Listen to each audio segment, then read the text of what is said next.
pessoal, olha bem, Centro de Estudos Brasileiros da UFG, aqui na TV UFG, é o seu programa de debates, seu programa de troca de ideias. Nós estamos aqui hoje com uma convidada especial que tem uma longa trajetória no jornalismo em Goiás, que é a jornalista Cileide Alves. Está aqui o professor Anselmo Pessoa, que é o diretor do Centro de Estudos Brasileiros, e a jornalista Cileide Alves. Prazer te receber, Cileide. Prazer estar aqui, né, com esses dois professores tão conceituados e que eu respeito muito. Obrigada pelo convite. Obrigado, Cileide. Geralmente a gente brinda no início e no final de cada bloco, uma vodka portuguesa. Se você não se importar, podemos começar então um brinde. Saúde. Hoje começamos brindando. Começamos brindando. Então, Cileide, começar a conversar sobre jornalismo. Jornalismo, cada crise que tem no Brasil, ou política, ou econômica, o jornalismo ele é ponta de lança, ele é importante, ele é combatido, ele combate. Ou seja, o jornalismo, sempre se fala que o jornalismo está em crise, mas na verdade o jornalismo, na minha opinião, ele está sempre na vanguarda. Sem jornalismo a gente não tem democracia. Mas antes de começar a falar dessas coisas, né, professor Anselmo, a gente queria saber por que Cileide, você se interessou por jornalismo, né, nos anos 80. Por que você não foi, por exemplo, para engenharia? Ou você foi ser diplomata, ser tão educada, ter o estilo de diplomata, ou uma empreendedora, mas você decidiu que queria ser jornalista. De onde é que veio isso? Pois é, tem uma frase do Philip Roth, que eu gosto muito, o escritor americano, que um personagem dele, eu acho que é na Marca Humana, que fala algo assim: eu tomei uma decisão X porque eu quis ser ousada, mas eu não imaginava o tamanho da minha ousadia na hora que eu fui executar, né? Então, eu acho que é um pouco isso. Morava em Morrinhos, mudei-me para Goiânia aos 17 anos. De passagem. Pois é, mas mudei sei que pra é uma cá, metrópole avançada. Mas assim, lá no interior, não tinha acesso, não sabia nem que era jornalismo, mas eu brincava com a minha colega lá na fazenda do pai dela, com um pedaço de pau, dizendo que eu era jornalista, né? Não sei. E na escola também eu gostava de escrever redação, alguma coisa aí eu acho que a gente carrega, né, com a gente mesmo, que a gente não percebe e conduz a gente. E eu cheguei em Goiânia e quis fazer jornalismo. Foi meio assim, fazer a inscrição para o vestibular lá no Centro de Seleção da UFG e cheguei lá meio sem saber, eu faço para engenharia ou faço para jornalismo? Ah, você chegou a pensar em engenharia? Cheguei, porque eu estudava muito matemática. Você gosta de matemática? Não, eu tenho dificuldade para aprender matemática, né? Eu não sou muito, não concentro muito. Aí acaba que eu estudava muito matemática e aquilo me confundiu, eu achava que eu gostava de matemática. Mas fui lá para o vestibular, quase mamãe mandou eu escolher esse daqui. Quer dizer que naquele momento da escolha você não tinha ainda noção do ponto de vista que o jornalismo, naquele momento histórico, estava também no enfrentamento com um momento muito obscuro da realidade brasileira. Não sabia. Eu mal sabia, eu estou vindo do interior, eu não tinha ideia do que era aquele momento, ditadura militar, a gente não sabia, né? Minha mãe morria de medo de falar sobre esse assunto. A única lembrança que eu tenho de minha mãe falar de ditadura militar é que ela, lá em Morrinhos tinha o Paulo Celestino, que era de lá, né? Pedro Celestino, a família do Celestino, que era de lá, e ela falava alguma coisa, não, fulano desapareceu, a gente não pode falar disso, então não se tocava naquele assunto. Então eu vim tomar pé dessa realidade já dentro da faculdade, dentro da universidade, aos 18 anos de idade, quando eu passei no vestibular. Então, essa fase anterior aí de escolha não teve muita relação. Por isso que eu falo, a frase do Philip Roth, eu não sabia o tamanho da ousadia, não sabia o que significava. Mas foi a sua compreensão da realidade brasileira, para não dizer o seu engajamento na luta pela democracia, foi já no primeiro ano? Como estudante? Foi, no primeiro ano. Lá, quando eu fui fazer o terceiro ano aqui em Goiânia, no Carlos Chagas, eu já me deparei com os movimentos secundaristas. Eu estava no terceiro ano e tinha lá perto da minha escola, tinha manifestação. Isso foi em 1979, foi início do processo de anistia. Então eu já vi aquilo dentro da universidade, ali na porta da escola, no Carlos Chagas, que eu estudava ali na 68, esquina com a Paranaíba. Ali tinha um Carlos Chagas, eu estudava ali. E ali eu já notei que tinha uma efervescência, né? Mas que eu entrei mesmo para entender, foi dentro da universidade. Sileide, que importância que teve a formação aqui na UFG para você? Foi fundamental. Foi assim, o que salvou minha vida, né? Você imagina, então eu venho de uma cidade do interior, sem acesso a muita informação. A minha mãe, ela tinha, eu acho que também tem isso da educação, acho que aquilo que a gente traz de casa é importante. A gente não tinha condições financeiras nenhuma, a família pobre naquela época, a gente não tinha acesso a bens materiais nenhum. Então chegava a época de férias, a minha mãe nos obrigava a ir na biblioteca e alugar um livro. A gente era obrigado a ler. Então foi nessa época que eu tomei pé, comecei a ler ali Machado de Assis, José de Alencar, Júlio Verne. Foi nessa época pegando os livros da biblioteca pública lá de Morrinhos. Então tinha um pezinho ali, uma formação, tinha. Não posso falar que não tinha. Mas a universidade, eu acho que para nós todos é um salto. É um salto, é uma virada. Total, é virada. Assim, eu não consigo... A minha vida não seria essa se não fosse a universidade, se eu não tivesse tido. Eu digo a mesma coisa. E aí, naquela época, a gente não tinha universidade paga e as que tinham eram inacessíveis para nós. Não tinha católica, completamente inacessível. Então, a universidade pública, gratuita, da forma como ela foi na minha vida, ela é, assim, ponto de virada.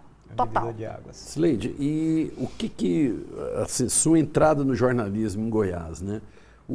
Eu sei que é muito difícil, muito pouco tempo, mas daquela sua entrada nos anos 80 de jornalismo para hoje, o que mudou fora a questão digital, essas mudanças tecnológicas? As mudanças editoriais, o que mudou fundamentalmente? Eu considero que o jornalismo na década de 80, ele estava ainda tentando se firmar. Por quê? Porque o jornalismo anterior à minha época tinha sido o jornalismo da censura. E aí houve um movimento de resistência silenciosa nas redações naquele período anterior. E a gente não viveu isso. Quando eu entrei no jornalismo, já era o tempo de abertura. Mas eu acho que o jornalismo demorou uns 10 anos para conseguir sair daquele período de ditadura para entrar num outro jornalismo mais liberal, um jornalismo que ouvia fontes diversificadas. Só que aí a gente entrou num caminho que acho que não foi bom também, que foi o jornalismo, a gente já fazia um jornalismo declaratório, né? O que aconteceu na década de 80 é que a gente ampliou as vozes para fazer declaração, né? Dentro do jornalismo. Uma angulação, mas só do ponto de vista de mais personagens. Mas não ainda um jornalismo crítico. Não ainda. Do ponto de vista da própria redação. Não ainda um jornalismo crítico. Eu acho que a gente começa a fazer um jornalismo crítico, especialmente aqui em Goiás, depois que uma geração de diretores, de editores, muda. Eu acho que também isso é importante. Não é que eu condeno as pessoas, não, mas é porque as pessoas elas aprendem um modo de trabalhar e elas acabam reproduzindo aquele modo.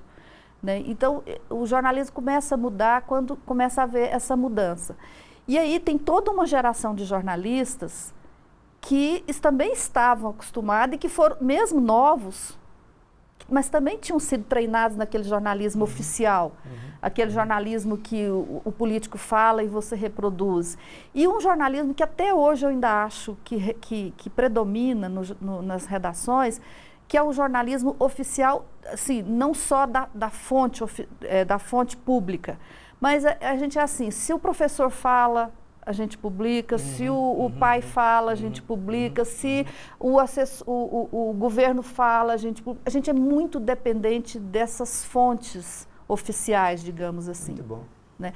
Esse acho que é o grande problema ainda do jornalismo. Sileide, agora outra questão, você está tendo uma experiência agora multiplataforma, né? Rádio, TV, você tem uma grande experiência, longa experiência no que a gente chama de jornalismo impresso, que hoje é online, impresso, tudo se misturou. E uma experiência do rádio, como é que é um jornalismo de rádio? Qual que é a diferença do jornalismo impresso? Eu acho que o rádio também está mudando, né? Tem uma geração, eu estou falando agora de fora, porque eu entrei no rádio há pouco tempo, então eu não posso falar como se eu conhecesse, aqui é da minha percepção de ouvinte. Eu acho que o rádio tem uma fase assim, de informalidade e de muita... de falar o que se quer falar. Todo mundo fala o que quer. Né? Então, ainda tem muito isso hoje, de todo mundo fala o que quer. Eu acho que o rádio precisa ainda de ter pessoas falando informalmente, pessoas falando mais diretamente para o público, mas com mais conteúdo. Eu acho que eu sinto falta disso no rádio. Por que o Boia Chá fez muito sucesso no rádio? Ele tinha um mínimo de conteúdo. Exatamente. Comparativamente, ele estava muito avançado. Muito avançado. Mas ele sobressai. Eu acho que um pouco nós estamos adiantando já toda a pauta, Elisandro. Não, volta aí. Não, vamos voltar em muitas das questões. Porque essa questão da formação é um ponto nosso aqui. A gente conversa muito essa questão da formação. O nosso programa chama Lattes, mas não morde, que é o famoso currículo Lattes, que os professores têm que estar abastecendo. E a questão da formação tem um pouco se perdido. E você um pouco falou disso aí. A formação é fundamental. Quer dizer, um jornalista, pelo menos antes ainda da ditadura, mas durante a ditadura, os grandes jornalistas, aqueles que até não fizeram jornalismo do ponto de vista do curso, eram também tidos como intelectuais. Isso foi se perdendo um pouco. O jornalista passou a ser um profissional, quase um técnico que sabe colher a reportagem, fazer aquelas coisas, colher o jornalismo. Depois ele vai virando declaratório, uma imagem. E sem aquela coisa que nós percebemos em você está sempre em busca de outros conhecimentos para alicerçar a sua profissão de jornalista. Isso, você vendo de fora, depois de formada, você vê isso também nos cursos atuais? Só que vejo. Nós vamos, essa sua pergunta longa, extensa, importante, será respondida no próximo bloco. Nós estamos finalizando o primeiro. Aqui no estúdio temos a presença do professor Fernando Pereira, que está sentado ali. Comportadinho. Comportado. Então nós vamos encerrar o primeiro bloco e a gente volta para o segundo em seguida com a pergunta longa e importante do professor Anselmo.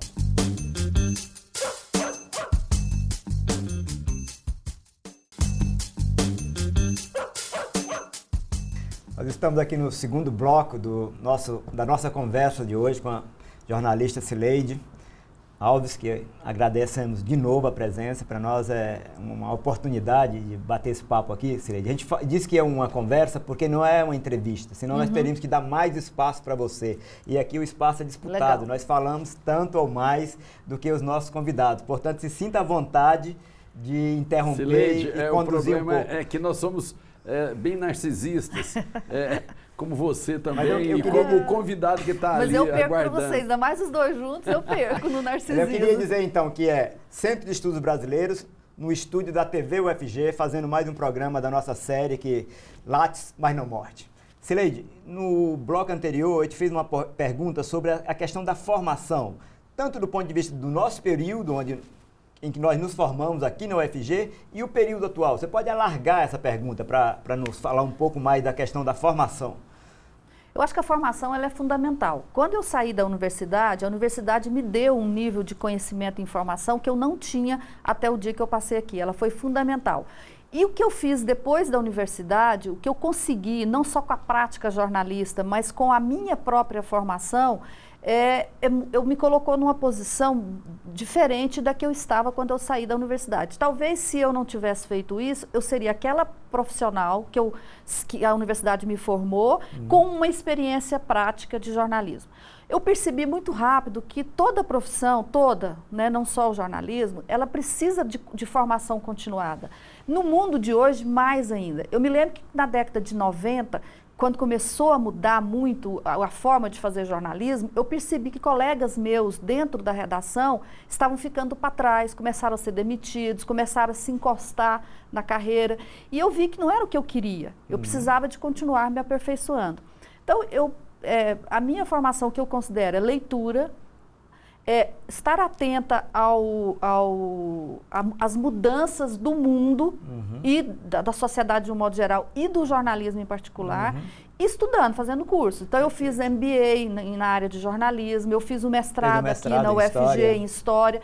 Isso me possibilitou conhecer muito mais, especialmente do campo que eu me especializei, que foi em política. E também porque eu sou uma profissional, porque tem profissionais que são assim, eles se especializam na área dele, então viram um excelente médico ortopedista, por exemplo, né? Ou um excelente jornalista de política. Mas eu me interessei por um pouco mais. O que eu me interesso? Eu me interesso pela política e pela realidade do jornalismo. e até um pouco mais acadêmico, para eu poder entender Mas com uma bagagem cultural também muito grande. Você se interessa por cinema, você está sempre no cinema. Ela tem todas as mostras de cinema. Mas aí eu vou usar uma frase que um professor lá de Navarra falou num seminário que eu participei uma vez em São Paulo, que ele dizia o seguinte, que ele perguntou para o Ben Bradell, que era o editor do Washington Post na época do Watergate, o que ele faria se ele fosse professor de jornalismo, qual o conselho que ele daria para os estudantes dele. Aí o Ben Bradell disse, olha, eu diria para eles lerem todo o Shakespeare, porque jornalismo é sobre o ser humano, e ninguém conhece mais o ser humano do que Shakespeare. Então, assim, eu não li todo o Shakespeare, obviamente, li alguma coisa do Shakespeare, mas eu uso um pouco dessa ideia, que é o seguinte, é o cinema, é a literatura que nos ensina sobre o ser humano. Eu acabei de citar no início da entrevista o livro do Philip Roth, que é literatura, mas ele fala do ser humano de uma forma que você não encontra em nenhum lugar, né? Então, eu acho que isso também é muito importante para o jornalista, é ele estar atento ao ser humano. E uma boa forma é essa, é de ir no cinema, é de ir no teatro, é de ler tudo, né? Então eu leio. Para entender o ser humano, eu leio. Para entender o jornalismo, eu leio. Para entender a política, eu leio para entender a sociedade. Eu vou citar, aproveitar só deixa, vou citar também um grande autor brasileiro, gaúcho, Augusto Maia, que disse um pouco isso. Ele disse que ai dos psicólogos se não fossem a literatura. Porque a literatura vem antes dos psicólogos. Crime e castigo. Entender o ser humano é a partir da literatura. Quer dizer, você fez a mesma conexão por vias diferentes, mas chegou no mesmo lugar. Dostoiévski, né? É anterior a Freud. Isso. Perfeito isso. É um grande problema de que eu falo para os psicanalistas aqui em Goiânia, e onde eu vou, e muita gente faz, né? A crítica que se faz é exatamente essa, né? O mundo não surgiu a partir do Freud, pelo contrário, Freud é tributário de toda a filosofia para trás, Nietzsche e toda a literatura. E toda a literatura. Né? Grande literatura.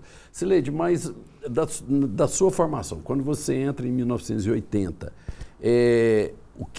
na sua percepção, o que mudou no jornalismo, que as pessoas muitas vezes hoje falam, não, o jornalismo vive uma crise profunda hoje, mas ao mesmo tempo o jornalismo está na vanguarda, o jornalismo está no debate, o jornalismo é um dos pilares da democracia brasileira.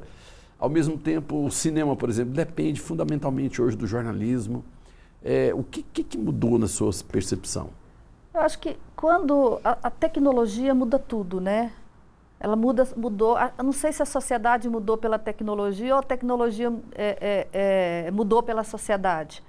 E aí a gente teria que citar.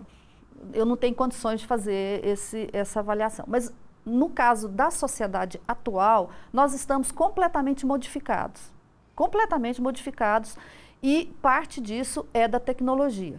Então, o jornalismo, como outras atividades, ele é uma das que foram mais afetadas pela tecnologia. Aí, sim, eu até vi aqui uma pesquisa que o Instituto Reuters fez, ele foi perguntando na web, para profissionais ligados à área de jornalismo, ele fez a seguinte pergunta: qual será o futuro do jornalismo dadas as suas ligações inseparáveis com a forma como usamos e interagimos na web? Essa foi a pergunta. Porque essa que é a questão central. O jornalismo mudou porque o jornalista antes é o que a gente chamava, as pessoas chamavam de gatekeepers. Ou seja, o jornalista era um grande curador de assuntos, né? Um portão assim, que trazia esses assuntos e abria para a sociedade. Com a internet, isso mudou completamente, não só porque deixou de ser um gatekeeper, mas também porque houve essa coisa da interatividade, vai de lá para cá, aquele conceito que a gente estudou lá, quando a gente chegou na universidade, do receptor e emissor, aquilo mudou completamente. Hoje há uma ligação mão dupla permanentemente. Bom, aí ele fez essa pergunta e ele selecionou 5 respostas que eu acho muito interessante, que eu acho que explica muito sobre o que mudou.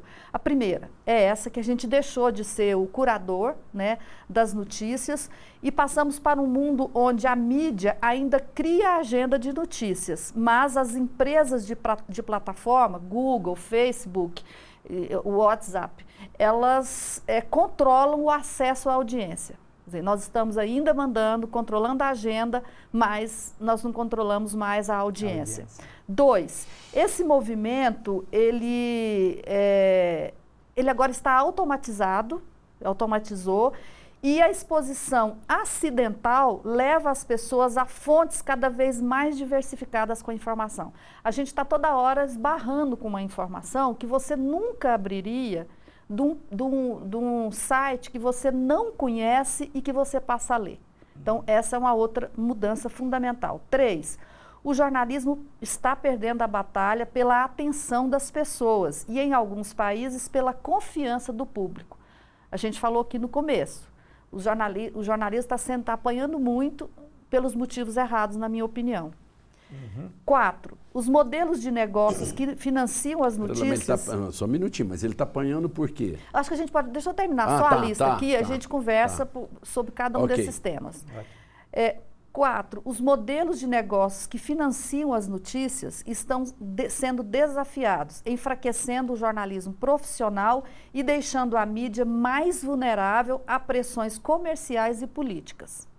5, as notícias estão mais diversificadas do que nunca e o jornalismo, em muitos casos, melhor do que nunca, atingindo desde políticos mais poderosos até as maiores empresas privadas. E isso a gente viu muito no Brasil no momento. E aí eu vou fechar isso aqui pegando, essa é a pesquisa do Reuters, né, da Reuters, e aí tem aquele professor de jornalismo lá, que hoje ele está na Universidade de Leeds, na Inglaterra, que ele elaborou juntamente com 2 colegas, que são a Emily Belli e o Clay Shirk, da Universidade de Colômbia. Eles elaboraram certamente o documento mais importante do jornalismo da última década, que foi o relatório do jornalismo pós-industrial, que foi criado em 2012, que ele estabeleceu uma marca do jornalismo industrial, que era o que a gente conhecia, para o jornalismo pós-industrial, que é esse jornalismo de hoje, de internet. Digital. Aí ele fala o seguinte, ele está agora dando aula em Leeds, ele faz a seguinte frase: eu acho que a mudança que vamos ver agora é que o jornalismo pós-industrial acabará sendo como o jornalismo antigo, ou seja, ele se estabilizará. Nós não estaremos em estado de caos para sempre. Eventualmente, novas estruturas, novas rotinas, novos códigos profissionais, novas práticas organizacionais se solidificarão. Eu não acho que exista algo inerente à internet que indicaria um estado de caos permanente. Isso aqui é para fechar, para a gente, a minha fala, para a gente abrir para discussão, para dizer o seguinte: tem um alívio aí, pelo amor de Deus, precisa. Não, porque é como se fosse assim, não vamos viver uma crise permanente. Isso. Vai estabilizar. Todas as evoluções tecnológicas provocam esse momento de caos. Nós estamos vivendo um momento de caos, de desorganização do sistema anterior. Mas a acomodação sempre ocorre. Mas com o bonde andando. Sim, mas a televisão, o rádio, o próprio rádio foi um escândalo quando apareceu. A famosa, o fim do mundo daquele diretor, esqueceu, é a memória, é a questão de idade. Ajuda ele. É questão de idade, é de memória. Depois me vem o autor, ele fez um programa dizendo que o mundo ia acabar pelo rádio, como o instrumento... O Orson Welles, né? Não? O Orson Welles, o Orson Welles. Isso. É a questão da idade, memória. Que gente, era um escândalo aquilo. O mundo ia acabar mesmo, as pessoas antes entenderam do mundo acabar, professor, vamos ao brindar. Fim do caos. Gente, isso aqui é uma vodka portuguesa que nós estamos tomando aqui. A gente volta então para o terceiro bloco.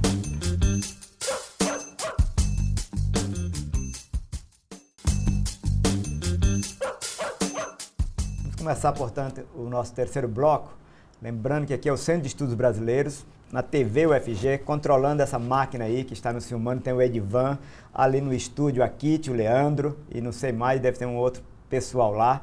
Isso para dizer que aqui são seres humanos. Nós estamos falando para uma máquina, mas atrás da máquina tem um ser humano. Isso é importante do ponto de vista do que nós estamos concebendo aqui nessa conversa pelo SEB. A gente, Sileide, te convidou e estamos trazendo outros convidados, porque aqui a gente quer entrar numa discussão que é essa que nós estamos fazendo aqui, que está mexendo com todos os valores. Esse aparente caos que nós estamos vivendo no mundo, não é uma coisa de Goiânia, de Brasil, é do mundo. A gente quer, eu e o professor Lisandro, via Centro de Estudos Brasileiros, nós queremos discutir isso, nós queremos intervir dentro dos nossos limites, com as nossas forças, nesse debate. Então, tudo que você falou um pouco atrás, você leu aquelas 5 questões, é matéria para muita discussão e é muito dentro das nossas questões que nós trazemos aqui para conversar. Inclusive essa que você falou, se não me engano é a segunda, que você fala que o jornalismo que o jornalismo está apanhando sem merecer apanhar. Por motivos errados. O terceiro, o jornalismo está perdendo a batalha pela atenção das pessoas e, em alguns países, pela confiança do público. Mas destrincha isso, por favor. Hoje, em particular, eu ouvi uma entrevista do presidente da Comigo na abertura da Tecno Show em Rio Verde, o Antônio Chavalha, e ele bateu muito na imprensa. E eu fiquei assim preocupada porque eu não sou daquelas que acha que a imprensa não pode sofrer crítica, muito pelo contrário, eu sou muito crítica com o papel da imprensa. Mas a imprensa tem dificuldade de receber crítica nessa lei. Muita dificuldade. Muita dificuldade. Muito. Todo mundo tem dificuldade. A imprensa tem também as suas dificuldades porque trabalha muito com a confiança. Quando a imprensa erra, o que está em questão é a imagem do profissional e do próprio veículo. Então, daí vem a dificuldade. Eu já acho o oposto. Eu acho que quanto mais humildade, mais você admite que você errou, mais você mantém essa confiança. Porque isso é importante, você está sendo transparente. Olha, errei nisso, corrijo isso. Mas as pessoas têm dificuldade. Aqui nós erramos ao vivo. Pois é, mas as pessoas têm. E gravaram também, sem problema. A gente tem. Eu, quando trabalhei no Popular, eu brigava muito lá para a gente fazer erramos. Observa que não tem erramos no jornal. É como se não errasse. E a gente erra. É absolutamente normal. Tem até uma média de erro aceitável num jornal por dia. Porque quando você faz um livro você demora a fazer. E ainda assim saem erros, né? Exato. Você imagina um jornal que feito você diariamente, uma televisão, um programa de televisão que você está fazendo correndo ali às pressas. Claro que erra. Nós somos perfeitamente falíveis, né? Mas a gente tem dificuldade. Como a gente tem essa abertura toda, a gente muda aqui, eu me lembro de uma coisa, a admiração que nós temos por você, e que eu tenho em especial, que eu acompanho você numa redação do Popular, o jornalismo impresso, então, ele é uma rotina, uma rotina. Industrial, inclusive. E os jornalistas, eles vão se acomodando. É uma rotina, você entra, tá? É uma rotina. Você sempre batalhou contra essa acomodação. Sempre contra acomodar, porque é quase que natural acomodar, porque é uma rotina. Mas o jornalismo, como qualquer profissão, mas você sempre batalhou para quebrar isso. Porque você via que tem uma aceleração, tem uma cidade pulsando, e o jornalista não pode simplesmente ir lá fazer a pauta dele e ir embora fechar. Burocraticamente. Né? Burocraticamente. E com as novas, com as redes, com o mundo digital, essa pressão sobre o jornalista para que ele não se acomode na rotina, veio de encontro ao que você já pensava lá atrás, como diretora de redação. Sim, eu acho assim que a sorte do jornalismo, que ele só não é mais burocrático, é porque os fatos quebram a rotina de uma redação. Porque tem fatos que até aqueles fatos, eles são rotineiros. Por exemplo, vai ter sessão no Congresso Nacional, eles vão discutir a reforma da Previdência, eu sei que isso vai acontecer. Então, a equipe vai lá para o Congresso Nacional e vai cobrir aquilo. Então, isso é a rotina, né? Agora, você está numa redação, isso já aconteceu, né? Fechou a edição, 7 horas da noite, você já sabe qual que é o título da capa, as matérias que vão entrar na capa, a equipe já está na produção final, e aí um louco pega um avião e joga em cima de um shopping center. Isso muda por completo a rotina de trabalho numa redação. Então eu falo assim que o jornalismo só não é mais burocrático por conta desses eventos que fazem essas mudanças. Da vida. Por causa da vida, porque a vida é o imponderável. Tem até um filósofo que ele fala, um alemão, eu esqueci o nome dele agora, eu estou no time do Anselmo, que esquece, né? Que ele dizia o seguinte, que as duas coisas mais tirânicas são o tempo e o acaso. Você não tem como lutar contra elas. E o jornalismo, ele fala muito do acaso. Então, o acaso acaba pautando as redações, graças a Deus. Eu acho que foi isso que eu aprendi no jornalismo que me fez ser muito inquieta. Porque eu estou numa redação fazendo uma coisa, mas eu não sei o que eu vou fazer amanhã. Eu vou me deparar com um assunto que eu preciso dominar. Eu preciso saber como lidar com aquilo. E isso é lidar com o ser humano, como disse lá o professor lá atrás, o jornalista lá atrás. Eu queria aproveitar e falar de novo de formação. A gente estava falando de formação. Só terminando aquela questão que o Lisandro levanta, que eu comecei a falar e a gente desviou aqui. Várias vezes. E eu não terminei. É assim mesmo. Quais são, na minha opinião, as coisas certas que o jornalismo deve fazer? Deve ser criticado. É pela notícia mal apurada, é pelas fontes muito pouco diversificadas. O jornalismo ouve poucas fontes, ele fechou muito o arco de opiniões. É por não ir na rua, por não estar nos locais onde as coisas, nos lugares onde as coisas acontecem. Por isso o jornalista tem que ser criticado, pelas matérias mal apuradas, mal entregues. É por ouvir muita fonte oficial e fazer matéria dessas fontes, tipo Ministério Público. A gente pega o Ministério Público e tudo que o Ministério Público a gente fala, a gente publica. A gente não é crítico com essas fontes. Esses são motivos para lá de corretos de criticar o jornalismo. Quais são os motivos errados? O Ministério Público virou quase uma instituição infalível da verdade. É isso. Da verdade absoluta. Também são seres humanos. Também são seres humanos. Falíveis, né, que enxergam o lado que eles estão. Se eu estou sentada nessa cadeira, eu só posso ver o que está aqui, eu não vejo o que está aqui. Exato. Mesmo a minha imagem periférica não me permite ver muita coisa.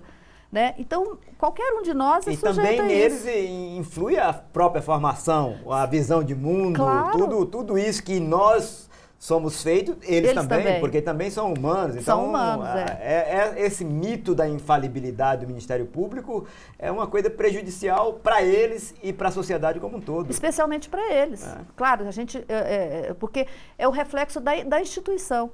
Agora, por que eu acho, o motivo que eu acho que a imprensa não tem que ser criticada? Esse que o presidente Bolsonaro é porta-voz e está fazendo a cabeça de muita gente. Quando eu comecei falando do presidente Antônio Chavalha lá Comigo, o tom que ele imprimiu, a crítica dele à imprensa, é o mesmo tom que o presidente Jair Bolsonaro fala. Se no ano que a gente publica coisa indevida o quê? Notícia falsa. Eu não gosto dessa expressão fake news, porque não existe notícia falsa. Ou é notícia ou não é notícia. Né? Se existe desinformação. Então, a mídia erra e desinforma quando ela erra, mas ela não publica propositalmente notícia falsa. Isso não existe. Então, não é mídia, não é imprensa. Ele disse isso, que a gente publica coisa indevida, que a gente traz assuntos que não são relevantes para a pauta. Coisas desse jeito que eu discordo, que são os temas que o presidente Bolsonaro usa para bater. Porque pessoas assim não querem a mídia que é vigilante, a mídia que publica coisas indevidas. O que é indevido? É publicar que o presidente tem um filho suspeito de ligações com um miliciano? Isso é indevido? Quem vai definir o que é indevido para a mídia publicar? Eu acho que aí nós estamos num campo perigoso. Vamos criticar a mídia pelas coisas certas, não por essas. É isso que eu queria fechar, Lisandro. Agora tá. E aí o que nós temos hoje, mais uma vez, e aí em relação à profissão, e ao mesmo tempo que se fala, a profissão está numa crise, os empregos diminuíram com a ascensão do mundo digital. Mas, ao mesmo tempo, você lembra do livro da Estela Senra, né? Lembro. O Último Jornalista em Imagem de Cinema, um livro fundamental que você teve a oportunidade, eu tive, de trazer debater Estela, com ela, debater. E eu me lembro que é um livro de 20 anos atrás, mas aquele livro tem uma atualidade em certos pontos interessante, porque ela vai dizer o seguinte: o jornalismo nunca vai perder a vanguarda. A profissão tem problemas quando tem essas mudanças bruscas. Agora veio o digital, tem menos emprego, qualquer um pode ser jornalista. Mas o jornalismo em si, ele é vanguarda o tempo inteiro, porque ele é a ressonância do mundo urbano, principalmente. Você concorda com isso? Olha, eu nunca fui assim, eu não sou uma pessoa de ficar me vitimizando. O mundo era melhor, agora piorou. Eu acho que o mundo, ele tem épocas distintas e a gente tem que saber entender esse mundo e se adaptar a ele. Quando eu me formei, em 1980, o Diário da Manhã tinha fechado, a Folha de Goiás tinha fechado e só sobrou o Popular em Goiânia. Muitos dos meus colegas saíram daqui porque não tinha emprego. Isso em 1980. Nós agora estamos numa época que realmente nós diminuiu o número de empregos nessa mídia tradicional, nessa mídia formal, mas o universo do jornalismo aumentou muito. Mas muito mesmo. Vocês conhecem o Congresso em Foco, que é um site de Brasília especialista em cobertura do Congresso Nacional.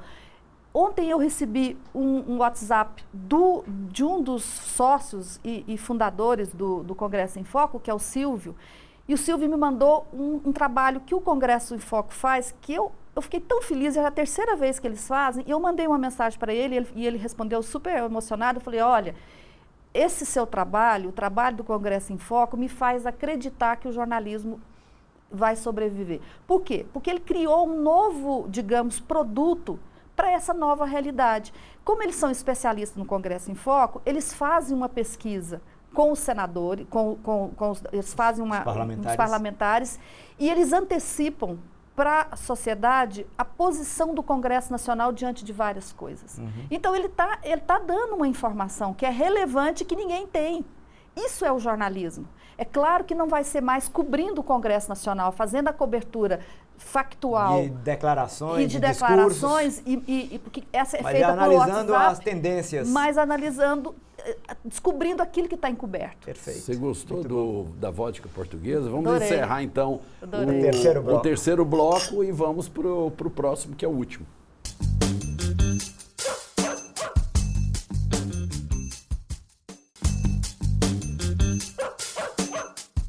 Vamos começar o quarto e último bloco com a jornalista Cileide Alves. E mais uma vez agradecemos, Cileide. Para nós está sendo muito interessante essa conversa. Para mim também. O que nós fazemos aqui para mim e professor Lisandro, é interessante porque o tempo corre. Nós fazemos mais ou menos 1 hora de programa e é como se a gente ficasse aqui por 5 minutos.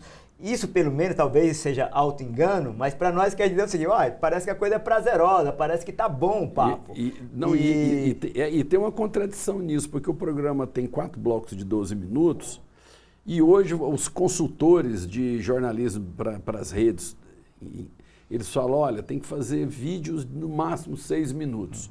3 minutos até. 3 minutos, 6 minutos. Onde que o jornalismo, nesse caso, vai parar, Cileide? A gente faz aqui 4 blocos de 12 e a gente acha que é pouco. É pouco.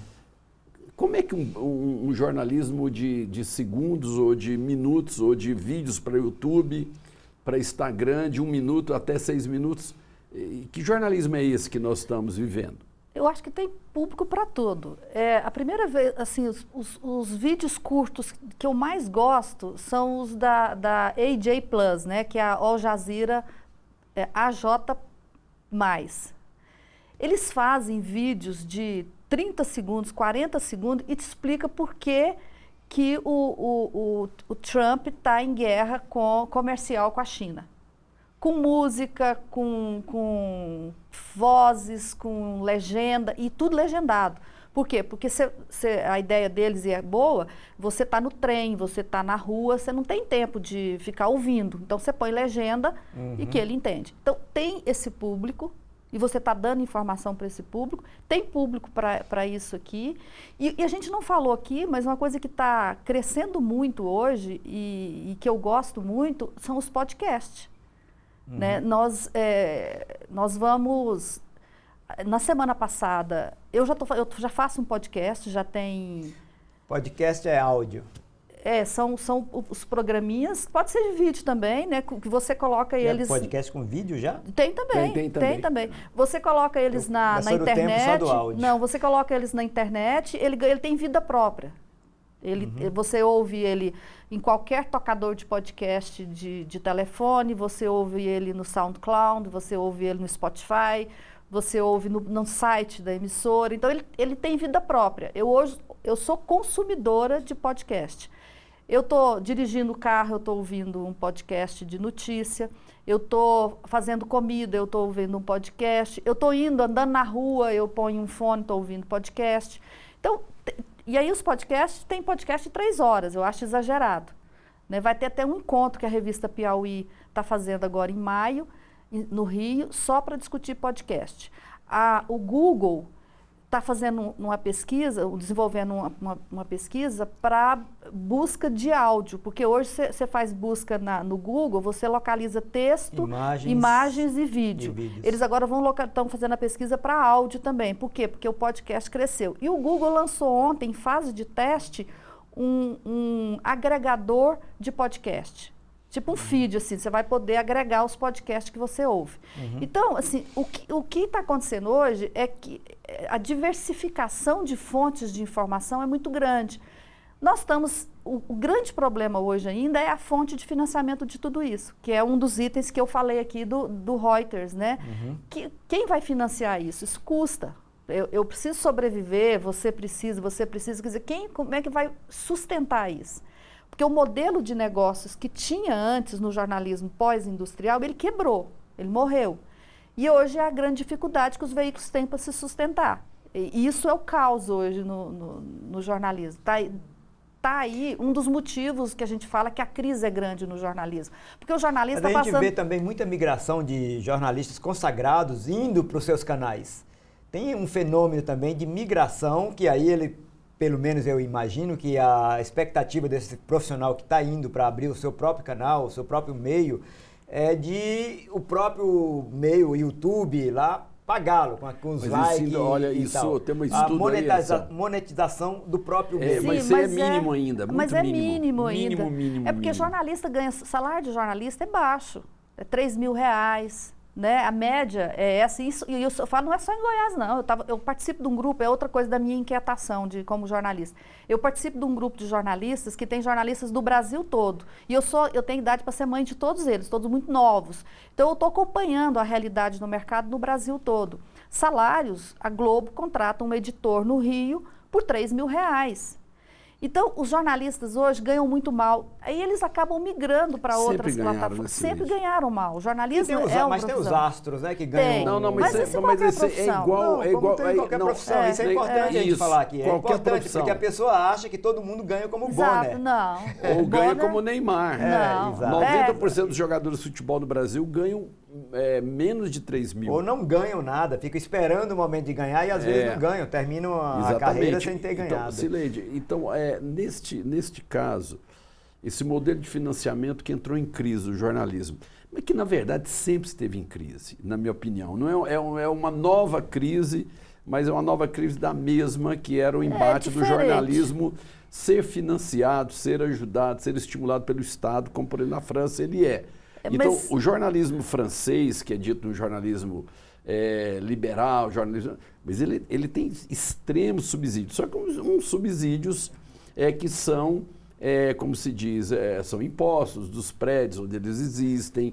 Então, essa ideia do financiamento do jornalismo, ela sempre está em crise. Não, mas é diferente, Lisandro. Qual que era o tripé de financiamento do jornalismo até o jornalismo industrial? Era 2 fontes. Nós tínhamos 2 fontes de financiamento. Nós tínhamos a publicidade e nós tínhamos, no caso dos jornais e revistas, o leitor, o assinante. Em geral, 70% do financiamento de um veículo vinha da publicidade e 30% vinha do leitor, da assinatura e venda, né, em banca, a venda avulsa. Isso era o modelo de sustentação. Foi isso que ruiu. E a publicidade que antes ela era o bolo publicitário, vamos supor que ele seja um bolo desse tamanho. Esse bolo publicitário desse tamanho era dividido por meia dúzia de jornais em cada país, né, porque eram poucos jornais, poucos veículos de televisão, poucas emissoras de rádio falando para milhões de pessoas. E o bolo era esse aqui, dividido por todo mundo. O que aconteceu agora? Esse modelo, além de ter ruído, o bolo publicitário, que continua o mesmo, ele passou a ser dividido por milhões. Então, são milhões de sites que nós temos no mundo hoje dividindo o mesmo bolo publicitário. Então, piorou muito mais. A crise é muito mais profunda e muito mais, assim, de encerramento de ciclo mesmo. Então, hoje, precisa se descobrir novas fontes de financiamento jornalístico. Do que você estuda, do que você lê, o que pode vir? Que modelo pode vir para... vislumbra, eu acho que ele está... Que vislumbra. Tem um modelo hoje que está sendo muito eficiente na Holanda, que é um país que lê muito, que tem uma história muito diferente da nossa, que eles criaram um jornal lá, o The Correspondent, que ele é feito só com assinante e há uma interação. O assinante interfere em sugestão de assuntos, é crítico. Então, ele vira meio que um sócio daquele veículo. Isso está sendo feito com sucesso. É hoje um dos jornais mais lidos. Isso tem no Brasil, tem o Nexo, outras palavras. Não tem. Desse jeito não tem. Como tem lá. Tem um professor, Joy Rosen, da Universidade de Colômbia. Colômbia é uma universidade que ela é ponta de lança na pesquisa do jornalismo hoje. Eles têm um núcleo de jornalismo lá muito bom. E esse professor, ele assumiu um projeto lá nos Estados Unidos para montar o The Correspondent nos Estados Unidos. E há uma expectativa muito grande entre os jornalistas americanos e os veículos americanos sobre essa experiência lá nos Estados Unidos. O New York Times é um outro modelo de sucesso também. Ele diversificou muito e focou muito em assinatura digital, mas aí é um outro modelo diferente do The Correspondent. Uhum. Você está falando que o Nexo... Na Itália tem esse modelo que você está dizendo também. Eu conheço dois jornais. Um que é de nicho, que é o Il Manifesto, um jornal histórico, e Fato Quotidiano, que é isso. Ele é financiado pelos leitores, que são assinantes também, e procuram ter uma redação independente e e procurar esses nichos, um mercado... Mas a diferença é essa, não é nicho. O The Correspondent não é nicho, ele é um veículo da sociedade mesmo, geral. Os grandes jornais brasileiros batalham pela assinatura digital. Mas a assinatura digital ela ainda não paga todo o negócio. Uhum. Nós temos aqui o Nexo, você citou. Hoje tem muitos produtos buscando financiamento público. Tem o Catarse, que é um site que faz essa busca. Tem vários sites que fazem esse trabalho de ajudar o financiamento. Eu assino uma newsletter muito boa, que é o Farol Jornalismo, que é uma newsletter feita por professores de Santa Catarina, professores de jornalismo de Santa Catarina, que é uma newsletter que dá um panorama semanal, chega toda sexta-feira no meu e-mail essa newsletter que dá um panorama internacional do jornalismo, que está sendo feito no mundo todo do jornalismo. Essa newsletter, eles estão agora com a campanha de financiamento. Aí eles te mandam um e-mail, olha, você ajuda. Não, tem vários outras palavras, mas os blogs pedem isso não é veículo ainda. São projetos pequenos que tem 2, 3 pessoas que estão fazendo. Esse que eu estou falando, o The Correspondent, é um jornal mesmo, com equipe contratada. Não, mas então, é o modelo, então, não é do Il Manifesto, mas é o modelo, então, do Il Fatto Quotidiano italiano. E só para emendar aqui com a questão do Lisandro, também na Itália tinha um financiamento público para ter uma diversidade de opiniões. As mídias, alguns ou a maioria dos jornais eram financiados pelo poder público também, justamente para garantir a diversidade de opinião.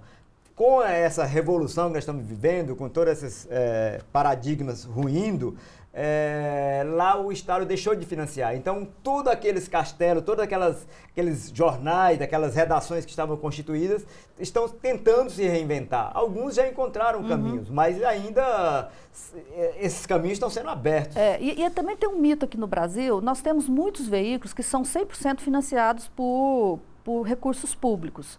Mas nós temos aí um grande número de empresas que elas não são mais financiadas por 100% de recursos públicos. Então, é um mito, é uma inverdade, é uma mentira, Por exemplo, assim, quando o Bolsonaro diz que que esses veículos vão quebrar porque ele vai parar de dar dinheiro público para eles. Elas são empresas, elas têm fontes diversificadas de recursos. Então, assim, claro, ainda tem muito jornal, especialmente no interior, né, sobrevivendo de 100% de financiamento público. Mas os veículos sérios que têm credibilidade, eles têm mais fontes de financiamento. Sileide, a gente agradece demais sua presença. 4 blocos bons, né? Bom.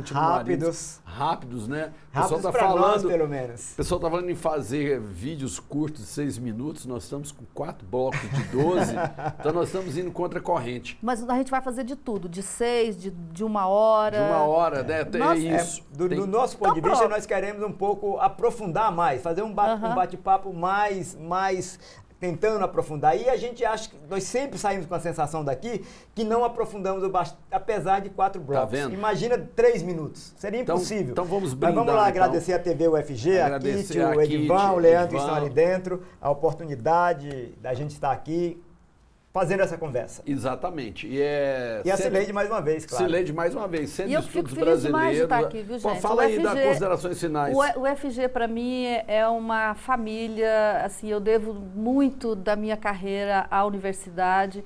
Então, eu fico sempre feliz de vir aqui. É um prazer, vem com muita satisfação. E isso é legal também, viu? A gente ter prazer naquilo que a gente faz. Exato. Muito bom. Centro de Estudos Brasileiros, aqui na TV UFG, o seu programa que batalha pelo conhecimento, pela informação. A gente se despede e vamos para a próxima. Vamos brindar, então, com vodka portuguesa. Gente, na verdade é água. Abraço. Valeu, muito obrigado.